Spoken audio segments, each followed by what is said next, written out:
Hi there, I'm Henry Kalus. I'm a partner of Kalus Kenny Intelex. Started this firm in 1993 and have loved every minute of its growth, from 2 people back then to near 50 now. I'm joined by my partner, Denise Wightman.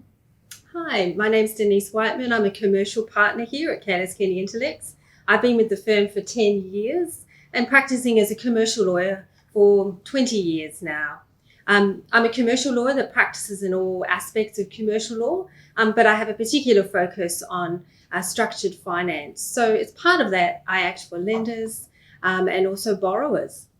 So one of the things that we wanted to talk about today is our observation of the property industry and the financing of it in recent times. I think it's been well documented that the traditional banks have had some reticence in relation to funding developments and investments. They're still certainly involved, but the media have reported that they have pulled back. But what we've noticed is that there is no lack of funds coming from non-banks or non-traditional lenders, and certainly in particular offshore lenders. And one of the interesting projects that we've been involved with for some time now is the regeneration of the Amcor paper mill site in Alphington, which is a very exciting project for Melbourne.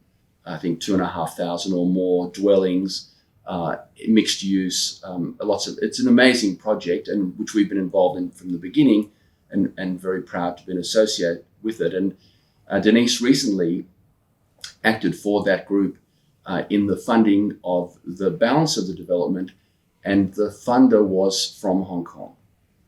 Yes, Henry's right. So our client was looking for funding for some time. And interestingly enough, the most competitive offer for finance came from an entity established from overseas. It was quite a short time frame, but the overseas funder was able to meet that time frame, and we found them extremely good to deal with. The offer was very competitive, and they were also very commercial, because obviously when you're dealing with an entity that's located overseas, there are some issues that need to be considered that are quite specific. For example, there's tax considerations, there's resident withholding tax issues, and also, how the funder is structured. So there's a lot more structural things that need to be considered.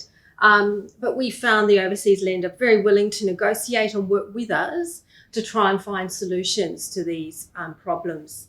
And in our experience, given this is now a global world, finance is now a global market, and developers and other people shouldn't be and are not constrained by just looking to the local market.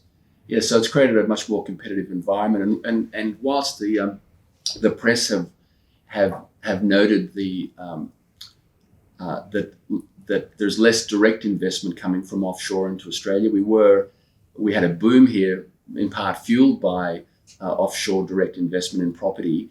What we're seeing now is still a high level of offshore funds coming in by indirect investment, rather through lenders. I think what we're seeing is a global chase for income.